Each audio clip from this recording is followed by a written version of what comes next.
Well, certainly they simply want control of Jerusalem. This is what they've wanted from the time of Nehemiah. They were kicked out. They tried to persuade the Arabs, but you've got to explain how they get back on top. They are nowhere near in control of the situation. How do they come on top? How do they come into the control of the situation that they could do that? They could take Jerusalem. And so you can't skip ahead without explaining that. You've got to go through the end of the 620s, 630s, 632s. You've got to go through the 630s. So in the 630s, the early 630s, as again, Sebios is very helpful here. He says that these Jews were trying to persuade these Arabs, and they failed to do so until a new leader arose amongst them. And this new leader managed to unite these Jews from Edessa, these Karaites, these Sadducees, and the Arabs, and they went together and they conquered the Holy Land. They conquered Jerusalem. Now we hear the first story we hear about this migration. This is with Thomas the Presbyter, who talks about the Tayaya de Mahmed. He uses a T, by the way, de Mahmet. Tayaya de Mahmet is mentioned in 634. In 634. Now, the standard Islamic narrative says that Muhammad's already dead by this time. So the new leader who rises up amongst them, that Sebios talks about, who manages to unite the Jews and the Arabs together, is at the wrong time to be Muhammad, according to the standard Islamic narrative. Could be the Mahmed mentioned by Thomas the Presbyter, but Thomas the Presbyter, although he mentions this happening in 634, he's not writing it until much later, in the 640s. So I think he's writing about their religion. He's describing their religion and not the leader. And I think most Muslims also go along with that and say, yeah, he's describing these are the people of Muhammad, and they are taking control of Jerusalem, and he's not talking about their leader called Muhammad. And there are good reasons why we should understand that this is a reference to their religion rather than to them, because or their leader, because other places are referring to their leader, including Sebios, as Amr or Emir simply, or Umair or Omar, and in one place in the standard Islamic narrative they call him Khaled as well. So we've got, and Khaled, by the way, means immortal, and it is a translation of the Greek word Ambros. So you have this word Ambros, which is again this Amr. We also hear the word Ambros is used to refer to him when he conquers Gaza. So we've got one place calling him Amro, another calling him Amr, another calling him Umair, another calling him Emir, another calling him Omar, another calling him Ambros, and then we have a translation of Ambros into Arabic as Khalid. So Khalid is the odd one out, but it is a translation of a Greek word Ambros, which is assuming this Amr is actually Ambros. So okay, so are you saying that this legendary leader who manages to actually bring everyone on the same page and then go to Jerusalem at around 634 happens to be the one that has been recorded in the standard Islamic narrative as Umar?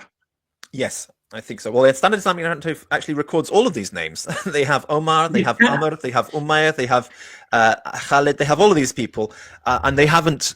There's no historical attempt to kind of look. They're in the same place. They're doing the same thing. They must be the same person. It's just different sources and different languages have referred them in different spellings. The standard Islamic narrative just says all these are different people, and that's the standard Islamic narrative. But and you are saying all of those people are the same one, and it is Umar, and he is a Sadducee or Sadducee Karaite. Yes. What is he? Well, he's one of the two. I wouldn't put my finger on it to be too precise, but I think the standard Islamic narrative has this record of his name and says they call him Omar ibn al-Khattab. And I think Ibn al-Khattab is a corruption of Ibn al-Kitab. Okay?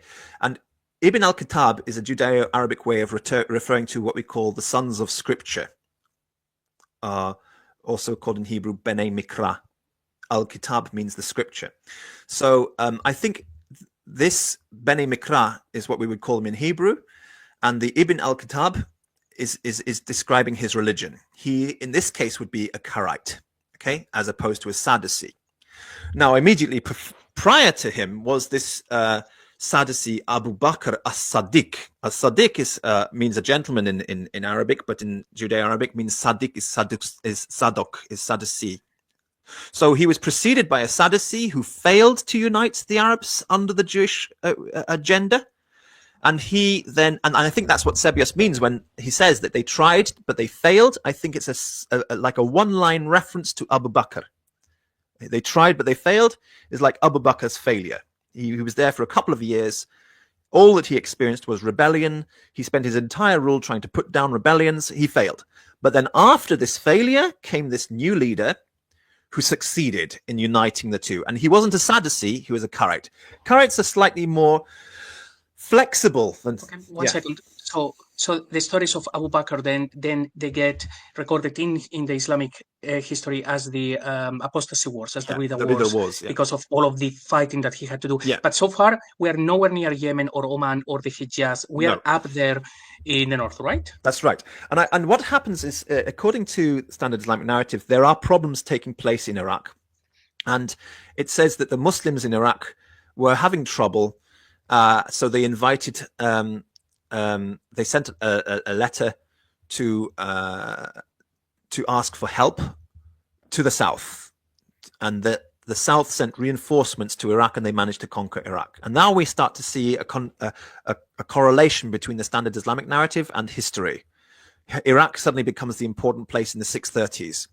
So a standard Islamic narrative says that nothing was happening in Iraq, everything was happening in Hijaz, in Mecca until this time, and there is no corroboration of any of that happening down in Mecca at this time. But if we move it all further north, then the story that I've been telling so far shows that there's quite a lot of corroboration, but it's also a very different story. Mecca in Hijaz has no meaning, no relevance at this point at all. But then suddenly in the 630s, we start to see even more corroboration in the standard Islamic narrative with events happening in Iraq. And we hear also, just before then, we hear about the first raids in the 629, for example, the first raids of, it's called the Battle of Mu'tah, which mentions sort of skirmishes in Jordan in 629, in September 629, and again in Al-Karak in 630, as Heraclius made his way to recapture the Holy Land. So it seems like the Arabs are maybe in alliance with Heraclius as he goes to capture the Holy Land, or they are fighting against Heraclius as he's coming to make his capture of the Holy Lands. And we hear these little skirmishes in 629, 630, but then in 634, and it could be these skirmishes also maybe reference to the Ridda Wars, these what's it called? Rebellions against Abu Bakr, and Abu Bakr is not successful, but then finally in 634 this new leader has come and he's united them. Now the standard Islamic narrative indicates that this new leader came from the south, and there are Coptic records that mention this new leader came from the south, and we have a kind of corroboration that somehow this Omar leader may have, or this emir came from the south. So although most of the Sadducees had blocked themselves up in Edessa and were kicked out by Heraclius, and then tried to make an alliance with the Arabs under the rule of their Sadducee ruler, who is Abu Bakr as-Sadiq, the Sadducee. He's not an Arab. He's an Arabic-speaking Jew, a Judeo-Arabic-speaking Jew, Sadducee. He is unpopular. Sadducees are very hard. They're very hard line. They're not so flexible. They're not so gentle. They're not so open-minded, and they're not so ready to deal with foreigners. Okay, he is unpopular. But once they apply for support from the south, along comes this new leader who is popular. He is a Karaite, I think, because of his name. Ibn al-Khattab, I think, is a corruption of Ibn al-Khattab. So he's a Karaite. He's slightly more flexible and able to deal politically and establish an alliance with the Ishmaelites. And then together they go and start conquering the Holy Land. Yeah. Okay, yes, when you're saying from the south, you mean the region of the south, Yemen, Oman, as opposed to the south of the Lahmed Empire?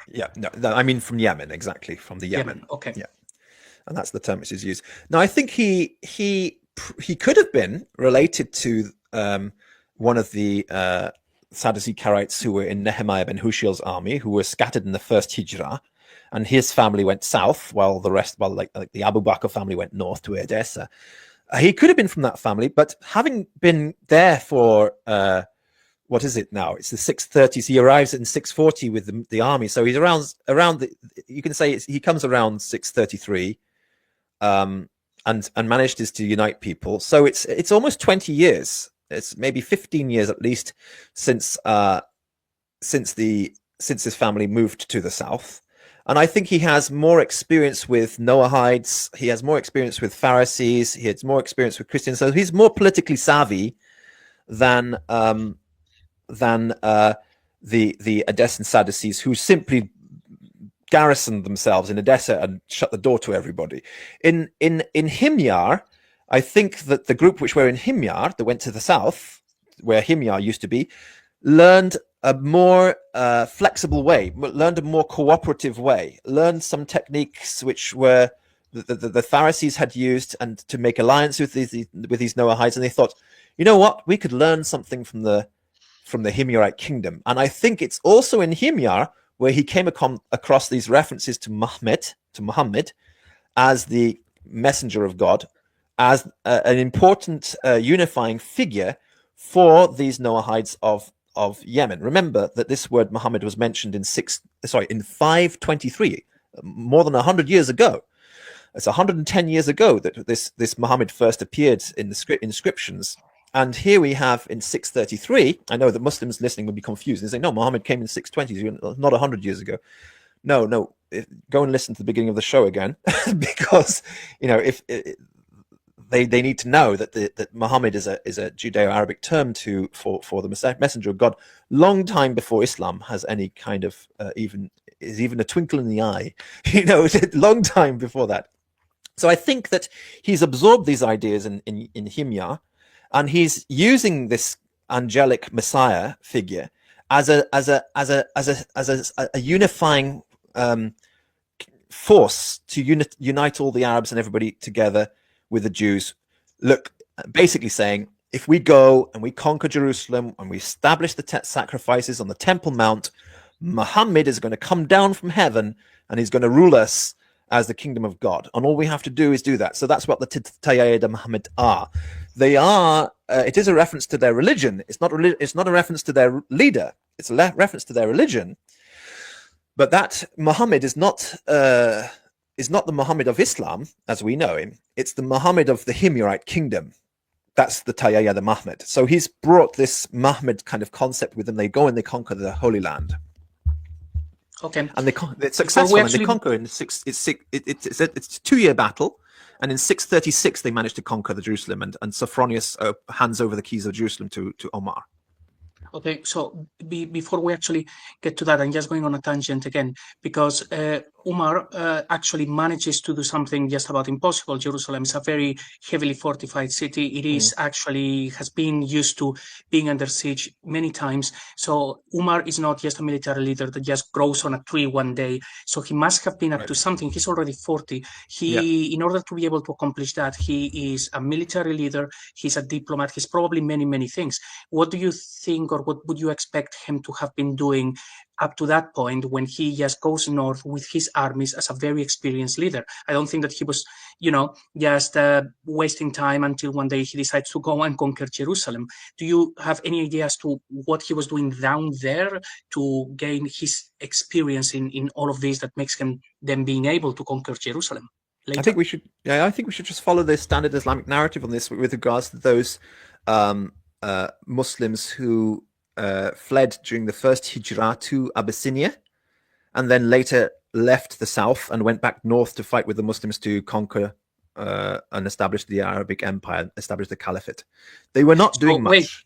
But do you think that then Umar could have been one of those, like say, that were expelled from the north? He was not originally from Yemen, but he was from the north, went to Yemen. He did a few things there. Yes. He was already an experienced warrior, and then he managed to get his forces probably for a decade or so. I think, as I said, it's 15 years. So he was probably was one of the members of the army of Nehemiah ben Hushiel that was expelled. Spent 15 years in Yemen learning about this Himyarite religion, I don't think he caused any trouble down there. If there is, we don't have any records in any Byzantine or Persian or Syriac or Armenian sources or Coptic sources. And in fact, if you want to find out more about what might have been going on down there, then you're going to have to look at the Tigrinya sources. You're going to have to look at the sources in Tigrinya, which I don't read, I don't study, and I don't know about. But as far as I know, it's very quiet. All he's doing basically down there is he and his family are seeking refuge. They're trying to live a quiet life until they hear that there is actually a requirement for more warriors to come from there. And he thinks, yeah, I can do this. I know how to solve this situation. So he takes his garrison with him, his army with him, and he goes north. I would say he's the leader of those Karaites who were exiled from or expelled from Jerusalem in 618. He's the leader of those who went south. So then that would also fit that he was one of the warriors who actually went there in 614. Basically, he had already been in Jerusalem. He's a very experienced warrior. He is actually going up the ranks. And after the exile and then moving to the south, he keeps basically moving his these chessboard pieces to gain power. At one point, he knows he's going to return to Jerusalem. Yes, I think so. I don't think that he was part of the ruling elite of Jerusalem. When he was in Jerusalem in 618, when he was expelled from Jerusalem, I think he was just a soldier at that time, and he wasn't part of the ruling elite. He wasn't part of the Mamed, which was established by Nehemiah ben Hushiel.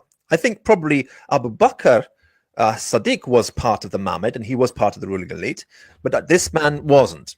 And I say that because he has a Jewish advisor with him, according to standard Islamic narrative. When he goes into Jerusalem and conquers Jerusalem, his Jewish advisor, tells him where they were going to try and build the temple at the time of Nehemiah ben Hushiel. So this is a part of the standard Islamic narrative that he did intend to continue the work of Nehemiah ben Hushiel. And he consults one of the elite who is with him, and he tells him exactly where they were going to build the temple, and he sets up a shrine there. He sets up a shrine according to the biblical description in the Torah, a tent, and they start lighting the Hanukkah menorah there, and we have some various records about that. So he does that when he goes in. So I don't think he was part of the elite when he was there, when he was kicked out in 618. I think he was just a young soldier. He was kicked out. He got a lot of experience in Himyar. He became the leader of those Karaites who had fled to Himyar. And when he heard that they sent for reinforcements to the south, he was ready to go and take control. And he took control of the situation and succeeded. He first went to help Abu Bakr, and Abu Bakr was killed by the time he arrived. And he manages to take control of the situation and unite the factions and establish peace and unite them to go and conquer the Holy Land. That's what I think, yes. Yeah, and once actually he gets there, he wants to basically create his or build what Nehemiah ben Hushiel didn't do, and really create that empire. And his beliefs are either Karaite or Sadducees, something between the two, before the next movement in his arc, when he basically converts, which I think we you mentioned before, and it's great that we're getting there. But when he gets there, he is Sadducee Karaite when he actually enters the city. I would say no. When he left the city in 618, he was a Sadducee Karaite. Having spent time in Yemen, he's more open-minded to rabbinical ideas now, and maybe more open-minded to Christian ideas, at least the Miaphysite Noahides, not the Roman Christians, who he obviously hates. And there's a story when his army goes in to conquer Jerusalem, they fight against these Miaphysite Noahites. I think it's called the 40 Martyrs of Gaza. I think it's called, and it's about Ambrose as he goes in and he beheads all the Christians who refuse to convert to his way or accept his rule in Gaza. So he's not a friend and he's not a fan of the Diophysite Byzantine Roman Christians. He wants to kill them, but I think he's okay with the Miaphysites, who he's using the term Muhammad to refer to the Miaphysite Messiah, the return of the Messiah. He's being political and maybe a bit of a demagogue in that he has found a way to unite Pharisee Noahides with Miaphysites, with Sadducees, with Karaites. So he's much more savvy when he comes back to Jerusalem than he was when he left Jerusalem. Right, and at this point, it's probably worth mentioning that there is nothing even remotely similar to Islam. The word hasn't been introduced, the book hasn't been compiled, nothing at all. So we are just talking about, fighters conquering a very important city. What I think exists at this point from Islam is only the word Muhammad as a messenger of God, but there is no concept of Muhammad as a human prophet born and grew up in Mecca. That doesn't exist. At this point, Muhammad, the only Muhammad there is the same Muhammad there was 100 years beforehand, an angel who is supposed to come down from heaven once they conquer Jerusalem and rule, and he's supposed to take up residence in the temple and this basically be rule the God's kingdom on earth as God's representative in the temple with them as a Messiah. That's what they believe in at this point. I think that I should say about Hanzala, we mentioned Hanzala earlier, who is the one who was responsible for winning the Battle of the Ikar. He was a poet, a very popular poet. And I think that Hanzala had a lot of narratives which were popular with his people, with Hani ibn Qabisa's faction. So I do think that they existed, that these poems existed at this time, but they haven't been compiled into a mushaf of the Quran or anything like that. It doesn't exist at this point. I think that will be done by Omar once he becomes more interested in the religion of these of Hanzala and Hani ibn Qabisa, these Messianic Noahides, which he's not very interested at this point. At this point, he's trying to lead them to Jerusalem, and he's trying to convince them that the angel of the Lord is going to come down from heaven, take up residence in the Holy of Holies as the King Messiah, and they're all going to see this as soon as they get to Jerusalem and build and restore the shrine on the Temple Mount.